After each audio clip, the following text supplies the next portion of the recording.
everybody. It's Kannon from Open House Party, and today, Alex Warren. Everybody knows Hype House, and the man is hilarious. All his vlogs are hilarious. You follow him on TikTok and Twitter. He's hilarious, but he makes really sad music. I went to his page the other day, and I think it said, hi. I think this is on his Twitter header, actually. It said, hi, I make music for dead people, which is interesting. He wrote this song about his mom who passed away, and it's super sad, but super good. You can hear it on Open House Party. So we're talking about that and the origins, the birth of Hype House, and much more today with Alex Warren on OHP Uncut. Like the video, subscribe to the channel to win a virtual meet and greet with your favorite artist, and let's get it. The OHP Uncut Podcast with Kannon.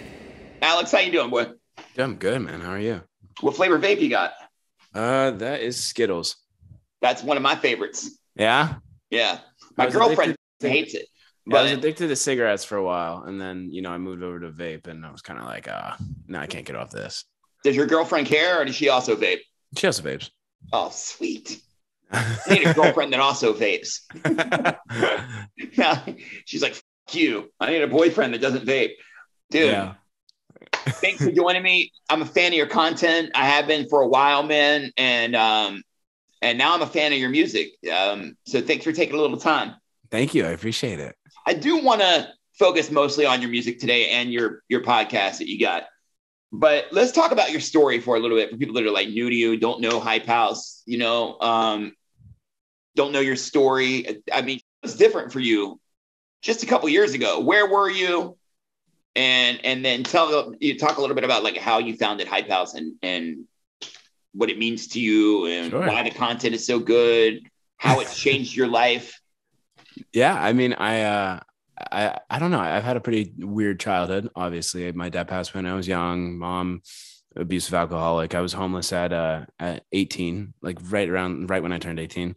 And I was only allowed to take the things that I owned. So the things that I owned was a camera and my phone. Those are the two things I bought myself. Everything else, not a mattress, not clothes, none of it. So I took those two things and I just called all my friends and kind of just was like, hey, this situation I'm in, it's kind of, what can we do? And so I would just house hop from each one of their houses. And like their parents didn't really like me that much because I was not going to school. I was filming these vlogs, hence, so that ended up happening. So I was like sneaking into their cars and sleeping in their cars. And eventually I was able to get like a salvaged Volvo that was two different like Volvos, and they put it together, and I paid $350 for it. It was awesome. It was my baby. It was a nice little stick shift. So I had to learn how to drive that. And so from that, I was filming at each house. So I would go over to my friend's house and film, and then I'd go over to my other friends and film, and I'd compile all the clips together as a highlight reel of what we did that week. And eventually it started getting traction, and, I got to a pretty good place, and then I bought an apartment. And when I lived in that apartment, I moved all of my friends who had helped me when I was homeless and lived with them. And to this day, I still live with them, which is awesome. And it was crazy. So Thomas, who I met because he was driving down to San Diego to hang out with his girlfriend lived in San Diego, and we ended up running into each other on social, we were talking on social media, and he would tell me about this idea that he had. And I was like, that's crazy. That's an awesome idea. Like, we should totally do it. And like 2 weeks later, he's like, hey, you still want to do it? Like, I found a house. And I was like, yeah. And, we had no intentions of like creating one of the biggest content groups in the world at the moment. We just wanted to all live together. Like, that was the whole goal. And then, so we were about to do a photo shoot, and I was like, oh, let's do this photo shoot. Let's, Thomas put together the photo shoot, and I was like, oh, let's create a name. And so back and forth, I was like, Hype House. Let's run this name. Like, this is the best. And everyone was like, no. And eventually, after plenty of convincing, they got down to it. And what were some of the other options if you didn't go with Hype House? House of Olympus was one of them. That's pretty cool too. No, it's terrible. Lil Huddy and Thomas came up with House of Olympus, and I was just like, no, that's terrible. And then once I came up with Hype House, they went with The Hype, and I was like, no, that's not going to work either. And so we were just like, I was trying to explain to them like why it made sense, and it was just like over a period of time just to get me to shut up. They went with it. I think it worked. I think it worked. I think it worked out pretty well. You got, I'm so used to your vlogs, sure. and doing crazy. And then comes this song about your Mom, Remember Me Happy, and I'm crying watching the video, and I'm thinking, how did he get through this?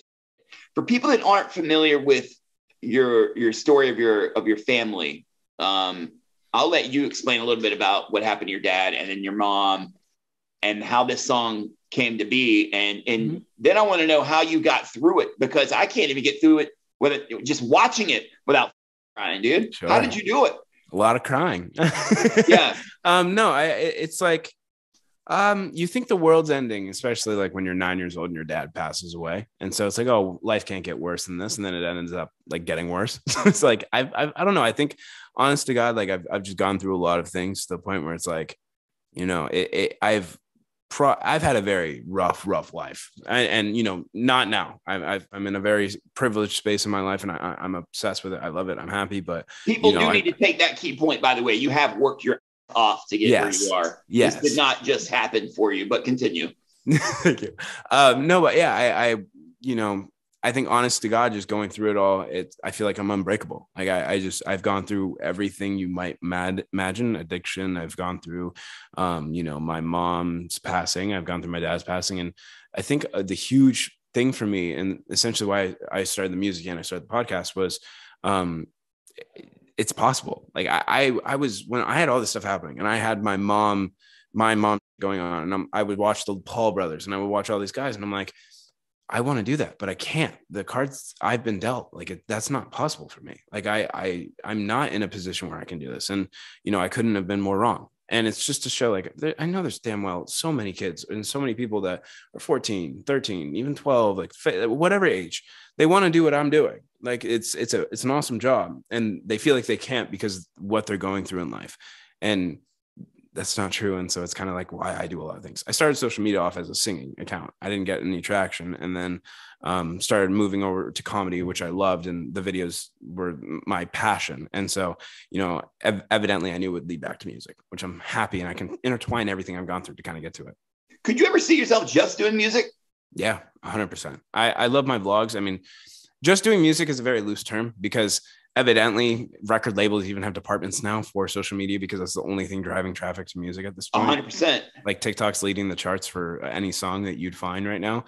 So I don't think it really exists where you're just doing music, but I would focus music and still do my vlogs and still everything, but like all my attention and all my, like, I would hire a team to help me with my YouTube stuff, opposed to hiring a team to help me with the music stuff. Is it easy for you to open up about the tough stuff? It is. I mean, if people that are familiar with your content, I mean, you talk to your fans pretty openly about your family situation. Is that something that came easy for you, or did you have to kind of tell yourself this is something you're going to have to get used to? For a long time, I didn't want to talk about it until, funny enough, Logan Paul told me to. Which was really? Yes. I didn't want to talk about it. And I explained it to Logan. Logan was someone who helped me out a lot with a lot of the things that I had going on. And Logan pretty much just told me, he's like, you know, why don't you talk about this? Like, your fans would love to know about this. And I'm like, they don't sign up to watch me moan about the things I've gone through in my life. Like, no one wants to know about that. And he's like, why? And I'm like, they signed up for comedy. They signed up to watch me make comedy videos. They didn't sign up for a lecture on how my life sucked. And so he was just like, well, no, you're missing the point. You're missing the biggest picture here. Your fans are buying into your content. They also want to know more about you, and you're giving them everything about you. And it's like, well, and that made me really like think. And I was like, oh, I want to share it to them in a way that makes sense. And, you know, me just sitting in front of a camera, explaining my entire life story doesn't really seem like something I would do, nor would it feel authentic. So the music kind of just came out, and that was amazing choice I think I made. So do you use the music as sort of like the outlet for the sad stuff? And yeah. I mean, yeah, I use music as therapy, but that being said, I have a few happy songs that I'm putting in my EP. So it's like, it's more of like showing where I'm at now. So it's like, I have a lot of songs about everything I've gone through, everything that's happened to me, like all those cool things. And then I have happy music to resemble where I'm at in my life right now. Oh, nice. How many songs are on that EP? I believe 6. That's amazing. Yeah. Is the song that you wrote when you were 15 on the EP? One More I Love You. I don't know yet. That I don't know. One More I Love You is about my dad dying. So that was like when I started, it hit me later. So kind of when you're 9, you don't really understand what's happening. And then over time, you kind of like see everyone with like their dads, and, we're going surfing and their dads are coming out to surf, and we're going to like camping, and, their dads are taking them camping. I didn't really have that, nor did I really have a parental figure. So it's kind of just me running around being like, oh, can I join in your guys' stuff? And over time it started getting people start getting annoyed with it, where it was like, just this random kid is trying to hang out with like my dad. How hard is it to pick actors to play your parents who have passed in videos? And the same person plays your dad in that video as in the new video, right? Yeah, the dad was a little different. I think because when we did the whole dad and mom thing, the Remember Me Happy, the dad was new, but the mom was the same. And then on the first one, the dad was different, just because I feel like it wasn't like an active representation on both videos. I wanted people more to focus on the mom. And so I didn't really care if it was the same actor on the dad's side, because the second video had nothing to do with the dad. Right. So I didn't really stress it on that one opposed to the first one. How hard was that video for you to shoot about your mom? It was hard because it was so recent. I wrote the song the day my mom died. So when I got the call that my mom had passed away, I went to go see her 3 days before.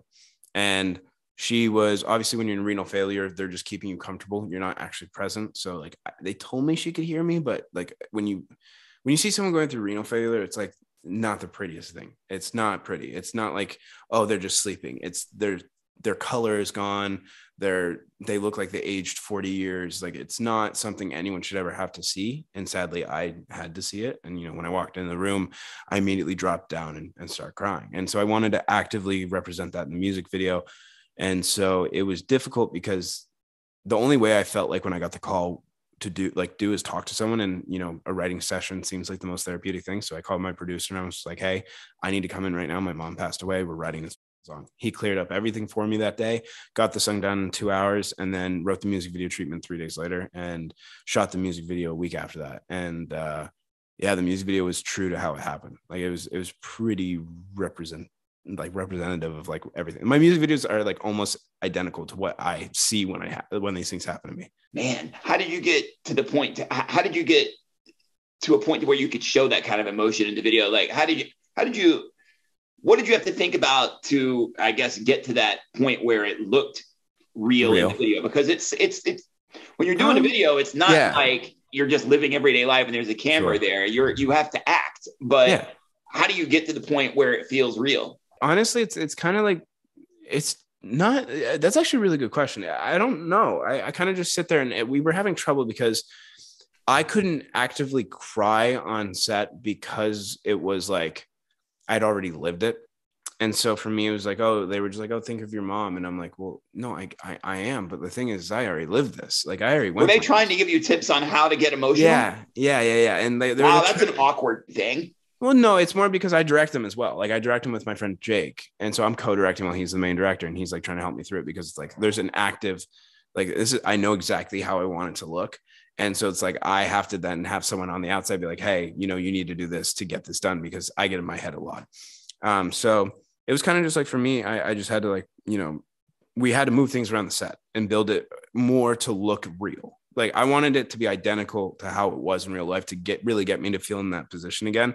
And I think it just honestly, like, thinking about that, well, like it's not very hard in my particular case, but it was pretty simple after we kind of fixed everything. When do we get to hear the rest of the EP? That should be to be determined. Within the next 3 months. I'll have the full EP out, which is nice. Why did you decide to do a podcast? The same reason I started like doing a lot of these things. It was, like I said earlier, I feel like nowadays it's really easy to kind of like, when I started the Hype House with Tom and, the 6 other people who started, like the original people, and I call us all founders because we all, did something to contribute to the brand. Yeah. When we did that, a lot of people just looked at us and assumed that we were just rich white kids. And like, you have everything that you can, I put out what I want to put out, and people will judge it based on what I put out. And the same thing with Tana Mojo, and the same thing with Adam W, and the same thing with Harry Jowsey. They're going to see Harry Jowsey and immediately think like, the worst things about him because he's put out a sex tape. And it's like, these norms and stuff is like, I know these people personally, and I hear them talk about the things that they've gone through in life. And it's like me thinking in my head one day after I was talking to Tana, And she was just telling me about her parents and stuff like that. And I was just like, why don't you talk about this? The same way Logan asked me, why don't I talk about this? And she was like, well, no one cares. It's like, it's not my brand. And so I took it upon myself to make it my brand of getting people to talk about it. And so I started the podcast called Locked In. It's pretty much where I lock one of my celebrity or social media star friends in a room for 60 minutes, and they have to answer my questions. And I, don't put, no one else is in the studio. They're just cameras. That way everyone feels comfortable talking about what they want to talk about. And I don't deal with the PR answers, the whole PR stupid answers of da. It's quite literally, you're in this room because you want to be honest and you want to be real. And I'm going to ask you hard-hitting questions, emotional questions about, your childhood. And that being said, you also don't need to have an emotional childhood or an emotional thing happening to you to be on the podcast. It's just getting to know the creator behind the clickbait. It's getting the truth. Some of these people have managers though that try to get you to kind of stay in line, Sure. They get kind of upset about some of the questions you ask. Oh, 100%. There's every podcast I do, there's never going to be a podcast where people don't take questions out. That's just, I've come to terms with it. I've done 8 now. And but there's a lot of great stuff in it. A lot of great stories. And, Lexi Hensler's is a very crucial one that I think people are going to really love, mental health and, self-harm and things like that. And it's something where everyone gets to talk about the things they truly care about and the things that, they've gone through. And it's there's a lot of divorce talk. There's a lot of, parents talk. There's a lot of suicide talk. And it's something that's really difficult for people to indulge in. But at the same time, it's also something beautiful that people are able to talk about their stories, because I think of Tana Mojo, never meeting her. And I'm going to think of Tana Mojo, blah, blah, blah, whatever her scandal was. I'm not going to think of all the crazy she's gone through and what her parents are and stuff like that. How hard is it to come up with questions, and how much prep do you do before an interview? It's not too difficult. I think honestly, we have a whole dossier. I have a whole team that will come up with a dossier for me, which is roughly about 5 pages long of everything, their parents, where they're born, normal dossiers that you would get from an investigation. And I usually don't stay on it. I don't really look at it much, which kind of sucks. But at the same time, I write down 10 questions based on those information that I've gotten from all these things and also what my knowledge is of these people. And I ask them these 10 questions, and from these questions, other things divert into it. And it's kind of like a whole mental game where it's I'm going to ask you a question. You're going to give me some bullshit answer. And then I go in deeper and deeper until I get the real answer. And then we talk about it. Was part of deciding to do it watching other podcasts and thinking, God, they suck so bad, I could do this so much better? No, it's not that. Because at the end of the day, there's still plenty of podcasts that are better than mine. I just truly, for me, was kind of I've been on several podcasts to the point where it's at first I thought oh, I can't talk for this long. I won't come up with questions.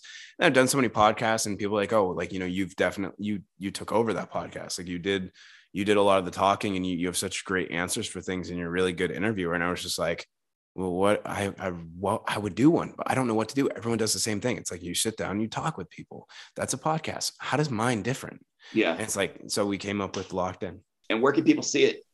People can see it on Spotify, where you can watch they actually have video options now on Spotify, which is so cool. Yeah. So you can watch it on video and audio on Spotify, or you can watch the video on YouTube. I've seen a couple, man. You're doing a good job, man. You really, your content's super good. It always has been with Hype House, and it continues to develop. And I'm going to play your song on the radio. I don't know if you care, but I care.